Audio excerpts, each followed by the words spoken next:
या कुन्दन्दुदुदारारिधवला या शुभ्रवस्त्रावृता या वीणावरदण्डमण्डितकरा या श्वेतपद्मासना या ब्रह्माच्युतशङ्करः प्रभृतिभिः देवैः सदा वन्दिता सा मां पातु सरस्वती भगवती निःशेषजाड्यापहा।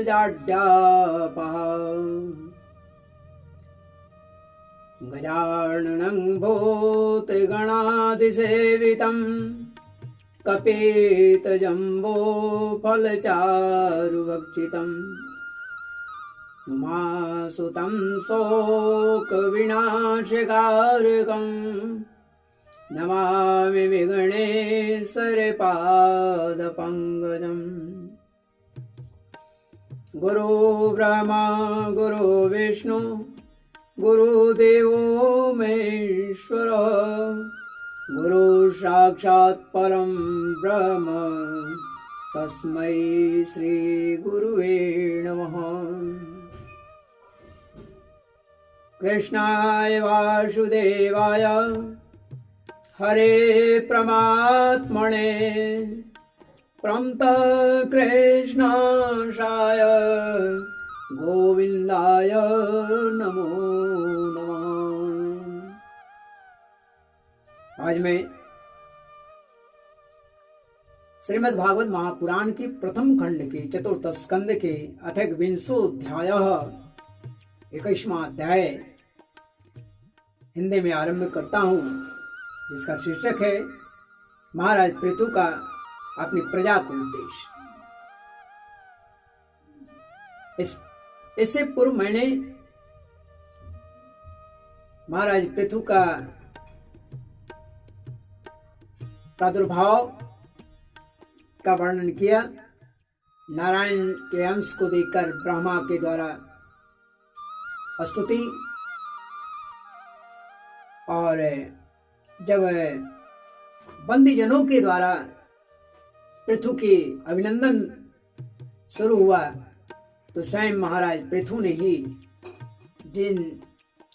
उन्हें स्वयं रोका, जिसका वर्णन मैंने किया।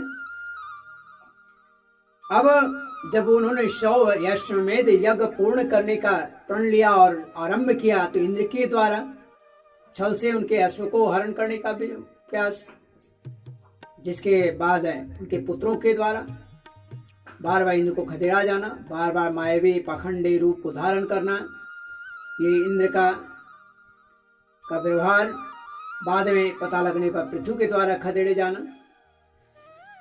तो इन सारी कथाओं को मैंने 20वें अध्याय में आपको पूर्ण किया।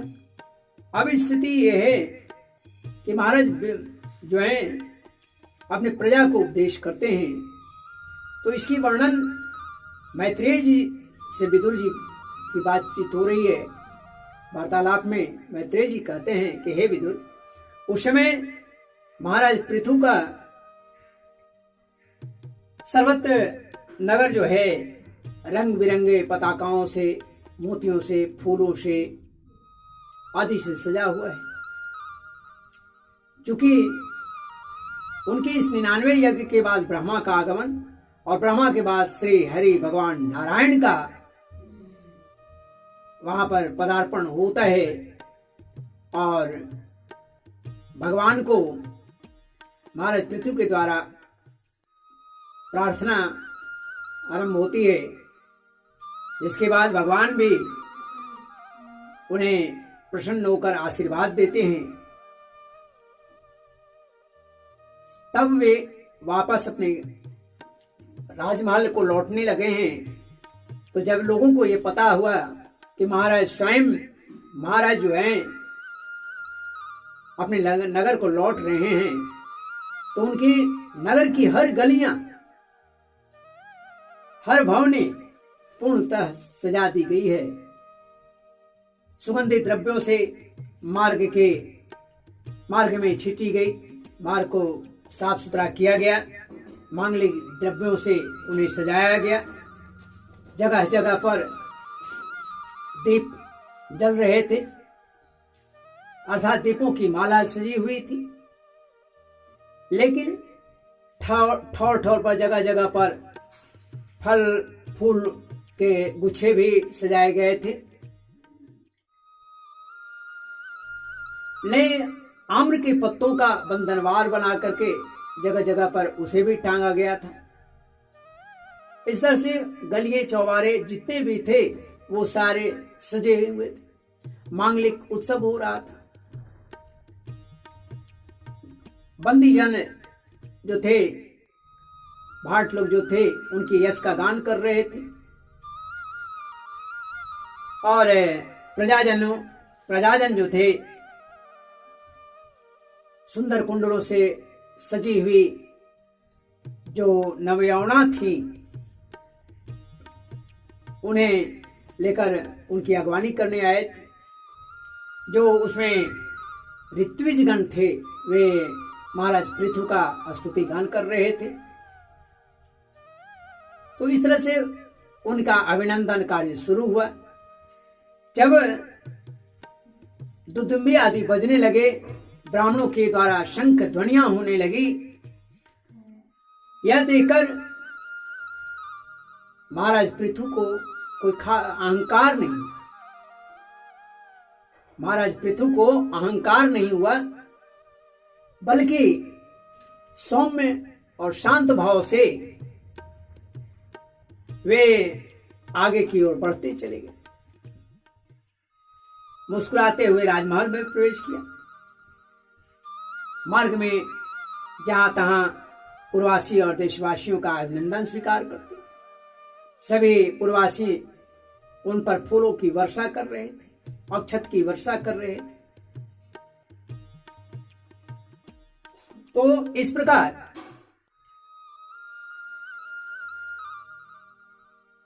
इस अभिनंदन के बदले में महाराज भी उन्हें यथा योग्य प्रणाम आशीर्वाद करते चले जा रहे थे और महल में प्रवेश किया। अभिष्ट वर देकर के संतुष्ट किया। जो जैसा थे उनके लायक उन्होंने अभिष्ट वस्तु प्रदान किया। तो इस तरह से क्रमशः वे जब आगे बढ़ रहे थे, महाराज पृथु जो है महल में जब प्रवेश किया आगे बढ़ते हुए, और बाद में उन्होंने अनेकों प्रकार के कर्म करते हुए पृथ्वी का शासन किया, धर्म पूर्वक शासन किया और अपने विपुल यश का विस्तार भी किया। भगवान का अंत में परम पद को प्राप्त कर लिया। तो उन्हीं का ये वर्णन है कि महाराज पृथु ने अपनी प्रजा का उपदेश किया है। तो सुत जी कहते हैं कि शौनक जी, इस प्रकार भगवान मैत्रेय के मुख से आदिराज पृथु की कथा सुन करके अनेक प्रकार के गुणों से संपन्न और गुणवानों द्वारा प्रशंसित विशिष्ट सुयश परम यशस्वी भागवत विदुर जी ने उनका अभिनंदन करते हुए कहा, विदुर जी कहा कि सोभी सिक्तः पृथुर्विप्रेर लब्धा शेष सुरार्हण बिभ्रत सवैषणं तेजो वावोर्याभ्याम दुदोहगाम। तो विदुर जी ने कहा कि हे ब्राह्मण, ब्राह्मणों ने पृथ्वी का बड़ा ही आदर सत्कार अभिषेक आदि किया था। समस्त देवताओं ने उपहार भी दिए थे। जिनको जो बना वे उनको उपहार दिए। उन्होंने अपनी भुजाओं में वैष्णव तेज को धारण किया और उसे पृथ्वी का दोहन किया। उनके उस पराक्रम के उच्छिष्ट रूप विषय भोगों से आज भी संपूर्ण राजा, संपूर्ण लोकपाल के सहित समस्त लोग अपने इच्छा अनुसार जीवन निर्वाह करते हैं। भला ऐसा कौन समझदार होगा जो उसकी पवित्र कीर्ति सुनना न चाहे? उनका पवित्र कीर्ति सुनना नहीं चाहेगा। अतः आप अभी मुझे उनके कुछ और भी पवित्र चरित्र को सुनाइए। तब मैत्रेय जी कहते हैं, गंगा यमुना योर नद्योरंतरा क्षेत्र मावसन आरवदानेव बुभुजे भोगान पुण्य जियासया। मैत्रेय जी कहते हैं, हे साधु श्रेष्ठ, हे विदुर जी, महाराज पृथु गंगा और यमुना के मध्यवर्ती क्षेत्र देश में निवास कर अपने पुण्य कर्मों के क्षय की इच्छा से प्रारब्धवश प्राप्त हुए भोगों को ही भोगते हैं। ब्राह्मण वंश और भगवान के संबंधी विष्णु भक्तों को छोड़कर और उनका सातों द्वीपों पर जो विष्णु भक्त हैं और जो ब्राह्मण हैं उनको छोड़कर महाराज पृथु के सातों द्वीपों पर शासन था। एक बार उन्होंने एक महासत्र बुलाया जिसमें राजर्षि, ब्रह्मर्षि आदि देवर्षि, देवतागण, पितृगण सभी एकत्रित।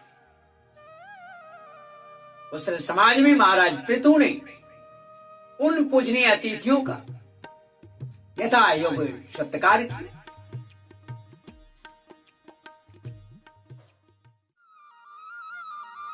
नक्षत्र मंडल में ऐसा जब महाराज पृथु जब आकर खड़ा हुए तो ऐसा लगा जैसे नक्षत्र मंडल में चंद्रमा खड़ा हो, अर्थात उन राजर्षियों महर्षियों के बीच में महाराज पृथु ऐसा दिख रहे थे। लंबी लंबी भुजाएं, सुगठित भुजाएं, चौड़ी छातियां, कमल के सदृश आंखें, अरुण वर्ण, नासिका सुगढ़ थी, मुख सुंदर थे, मनोहर स्वरूप सौम्य थे, छाती चौड़ी थी, कमर का पिछला भाग स्थूल और उनकी उधर जो है पीपल के पत्ते के समान सुडौल था। वे यज्ञोपवीत धारण किए हुए थे, नाभि भंवर के समान गंभीर, शरीर तेजस्वी था, जांघें जो थी सुवर्ण की थी। उस सभा में उन्होंने अपने वे राशि वस्त्र त्याग करके राशि वस्त्र त्याग कर दिया, चूंकि वे दीक्षा लेने के लिए आए थे।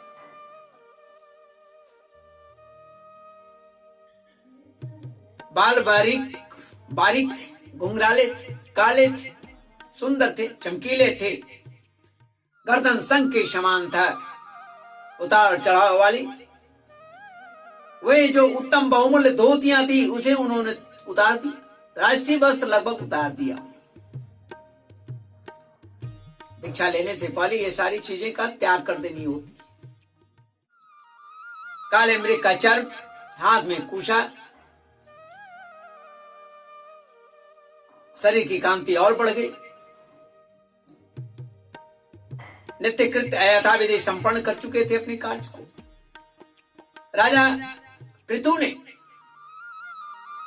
यदा ये मानो सारी सभा को हर्ष से सराबोर करते हुए शीतल वासने पूर्ण नेत्रों से चारों ओर देखा, फिर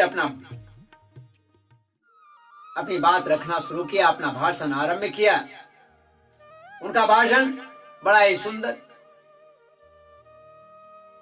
गंभीर, विचित्र पदों से युक्त, स्पष्ट था, मधुर था, निशंक था।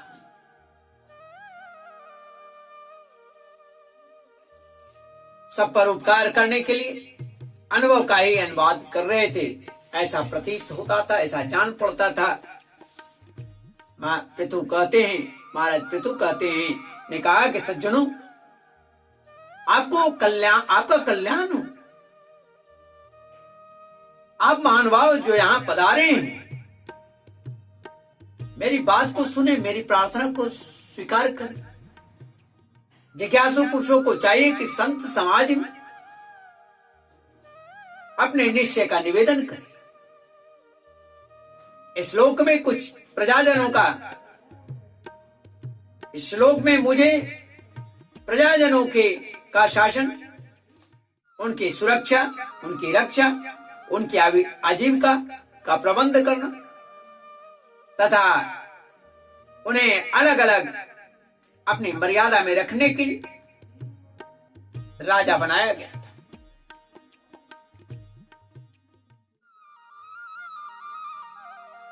राजा बनाया गया था, राजा बनाया भी गया है। अतः इसका यथावत पालन करने से, इसका यथावत पालन करने से मुझे उनकी मनोरथ पूर्ण करने वाले लोगों की प्राप्ति होनी चाहिए।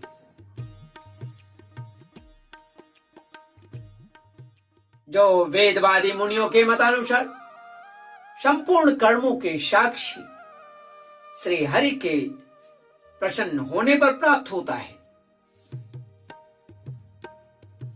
प्रसन्न होने पर ही मिलती है।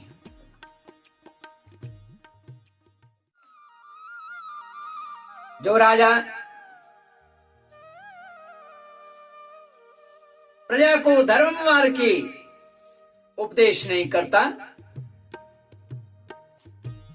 धर्म मार्ग की शिक्षा न देकर केवल उसे कर ही वसूलता है,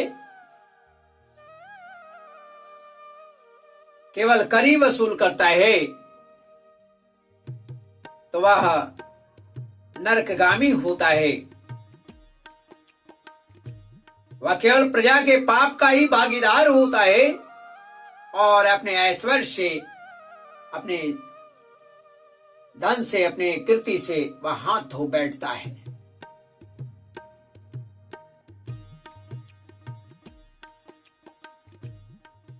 हे प्रिय प्रजाजन, हे प्रिय प्रजाजन, अपने इस राजा का परलोक में हित करने के लिए आप लोग परस्पर दोष दृष्टि छोड़कर हृदय से श्री हरि भगवान का ध्यान करें। भगवान को याद रखते हुए अपने कर्तव्य का पालन करें, क्योंकि आपका स्वार्थ भी इसी में है और इस प्रकार मुझ पर भी आपका बड़ा अनुग्रह होगा, बड़ी कृपा होगी। विशुचित देवता, पितर और महर्षि का आप भी मेरी इस प्रार्थना का अनुमोदन करें अगर यह सत्य है तो।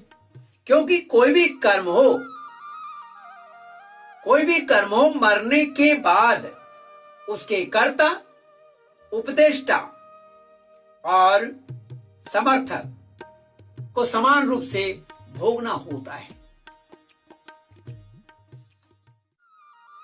उसका फल समान रूप से मिलता है। हे माननीय सज्जनों, किन्हीं श्रेष्ठ महानुभावों के मत में तो कर्मों का फल देने वाले श्री यज्ञपति हैं, श्री हरि ही हैं,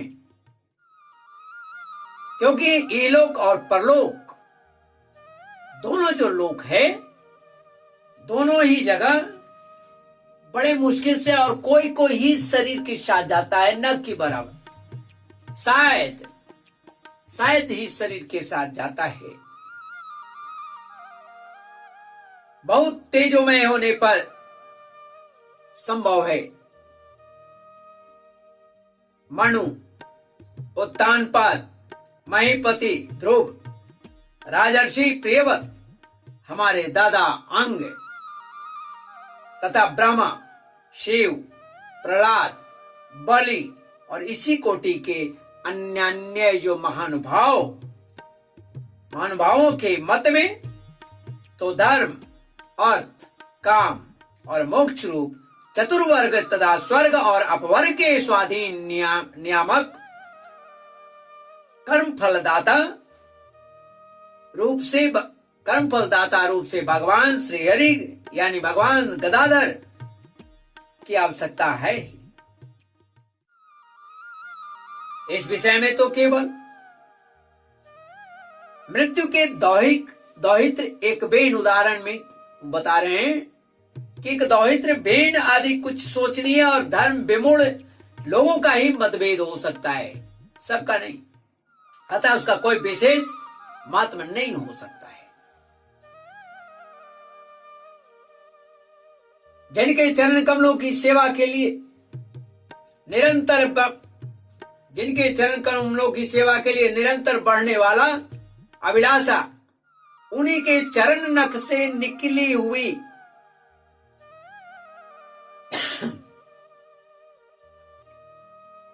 गंगा जी के समान संसार ताप से संतप्त जीवों के समस्त जन्मों के संचित पाप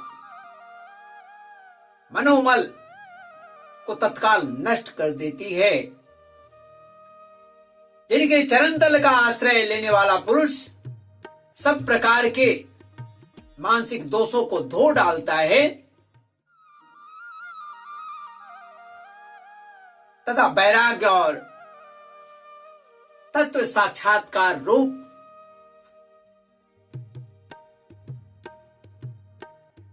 तत्व साक्षात्कार का रूप का बल पाकर फिर इस दुख में संसार चक्र में वो नहीं पड़ता है। कभी भी इस संसार चक्र जो है वह नहीं पड़ता है।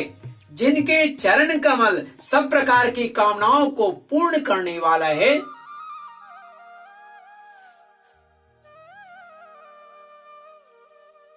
उन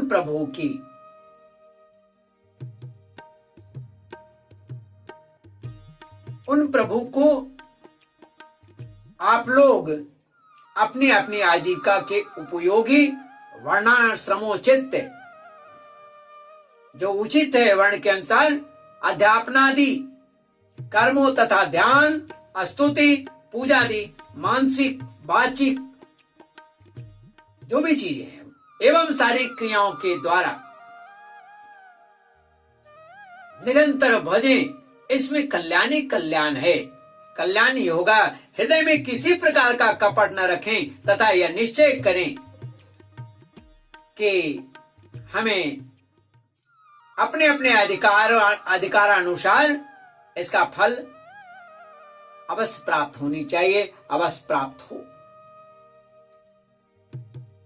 भगवत स्वरूप भगवान जो है स्वरूपता विशुद्ध है, विज्ञान गण और समस्त विशेषणों से रहित, किंतु इस कर्म मार्ग में जौ चावल आदि विविध द्रव्य, शुक्ल आदि गुण, अवघात का मतलब कूटना होता है, आदि क्रिया एवं मंत्रों के द्वारा और अर्थ, आशय यानी संकल्प, लिंग यहां पर पदार्थ के लिए आया है, जो पदार्थ शक्ति है, तथा ज्योतिष्टोम आदि नामों से संपन्न होने वाले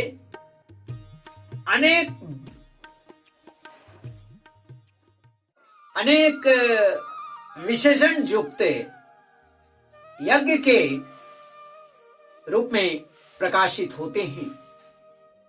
जिस प्रकार एक ही अग्नि भिन्न भिन्न लकड़ियों में भिन्न भिन्न आकृतियों में दिखता है, भिन्न भिन्न रूपों में भासती है, उसी प्रकार वे सर्वव्यापक हैं, सभी के शरीर में निवास कर रहे हैं, सभी जीवों के, चाहे वह अति सूक्ष्म हो या विशालकाय हो, सभी में वे निहित हैं, निवास कर रहे हैं, सभी में उपस्थित हैं। लेकिन सर्वव्यापक प्रभु परमानंद स्वरूप जो है नारायण, वे सब कुछ होते हुए भी प्रकृति, गौर करेंगे। बहुत लोगों का ये प्रश्न है कि अगर भगवान उसमें है तो फिर ऐसा क्यों है, कोई दुष्ट क्यों है, कोई धार्मिक क्यों है, अधर्म क्यों करता है, पाप क्यों करता है, पुण्य क्यों करता है? तो उसका कारण है, जैसे अग्नि जैसे आकृति का होता है, जिस तरह का होता है उसी के अनुसार दिखाई पड़ता है, ठीक उसी तरह मनुष्य के शरीर या जीवों के शरीर में जो आत्मा निवास करती है, जो प्रभु निवास करते हैं, उसमें भिन्न भिन्न प्रकार की जो कार्य हैं जिससे हम उसे धर्म और अधर्म का रूप देते हैं, पाप और पुण्य का रूप देते हैं, पापी और पुण्यात्मा की बात कहते हैं, तो उसका कारण है सभी में एक ही आत्मा निवास करता है, एक ही प्रभु निवास करता है। लेकिन प्रकृति उसकी क्या है, उसका समय काल क्या है, उसकी वासना और अदृष्ट से उत्पन्न हुए शरीर में विषयाकार बनी हुई बुद्धि में स्थित होकर उन यज्ञ यज्ञादि क्रियाओं के फल स्वरूप से वे अनेक प्रकार के जान पड़ते हैं।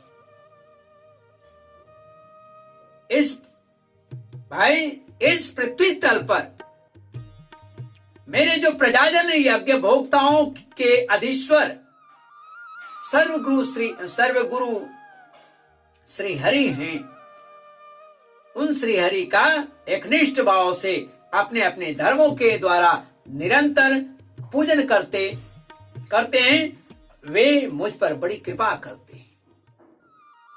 सहनशीलता, तपस्या और ज्ञान, इन विशिष्ट विभूतियों के कारण वैष्णव और ब्राह्मणों के वंश स्वभावतः ही उज्जवल होते हैं।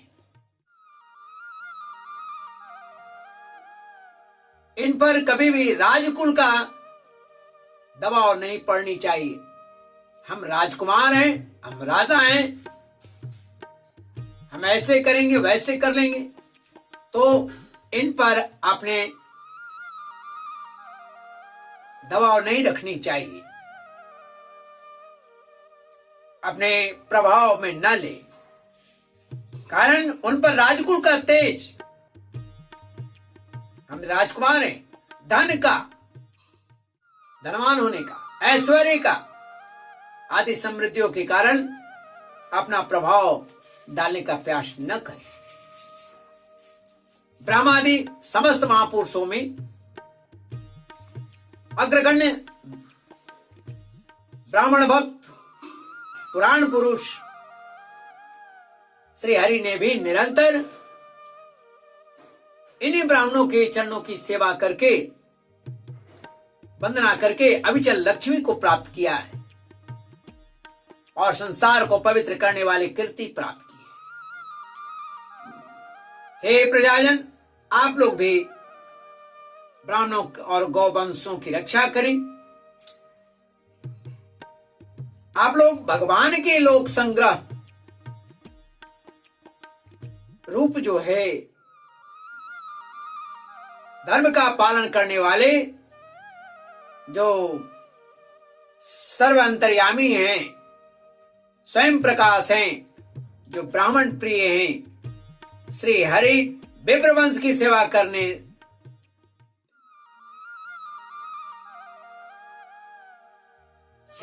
से ही परम संतुष्ट होते हैं।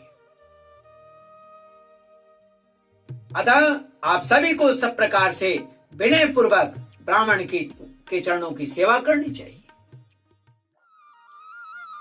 इनके नित्य सेवा करने से शीघ्र ही और अनायास चित्त शुद्ध हो जाने के कारण मनुष्य स्वयं ही ज्ञान और अभ्यास आदि के बिना ही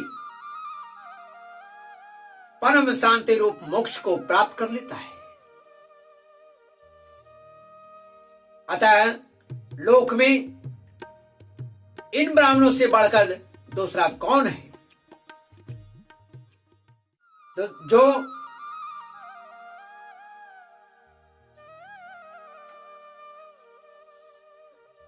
जो हविष्य भोजी कौन है?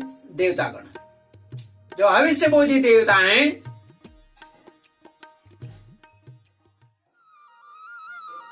उनका मुख ब्राह्मण है।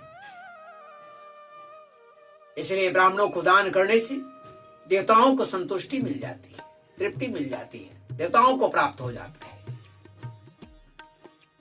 उपनिषदों के ज्ञान परक भजन एकमात्र जिनमें ही गतार्थ होता है जाता है, वे भगवान अनंत वे श्री हरि अनंतेन्द्र आदि यज्ञ देवताओं के नाम से तत्वज्ञानियों द्वारा ब्राह्मणों के मुख में श्रद्धा पूर्वक हवन करने से हवन किए हुए पदार्थ को जैसे चाव से ग्रहण करते हैं, जितने हृदय से, जितना प्रेम से वे ग्रहण करते हैं, उतना बुझी हुई राख में हवन कर देने से या धुआं से युक्त में हवन करने से नहीं प्राप्त करते। चेतनाशून अग्नि में होम हुए द्रव्य को नहीं ग्रहण करते, जितना प्रसन्न होकर ब्राह्मण के मुख से ग्रहण कर लेते हैं। हे सभ्यगण, जिस प्रकार स्वच्छ दर्पण में अपना ही प्रतिबिंब में दिखाई पड़ता है, उसी प्रकार जिससे इस संपूर्ण प्रपंच का ठीक ठीक ज्ञान होता है, उस नित्य शुद्ध और सनातन ब्रह्म अर्थात वेद को जो परमार्थ तत्व की उपलब्धि के लिए श्रद्धा, तप, मंगलमय आचरण और स्वाध्याय विरोधी वार्तालाप के त्याग धारण करते हैं, उन ब्राह्मणों के चरण कमलों की धूलि को मैं अपने आयु पर्यंत, जब तक मेरी आयु है, मैं अपने चरणों, अपने मुकुटों पर चढ़ाऊं, या मैं चाहता हूं, यही मेरी इच्छा है, मुकुट पर धारण कर, क्योंकि उसे सर्वदा सिर पर चढ़ाते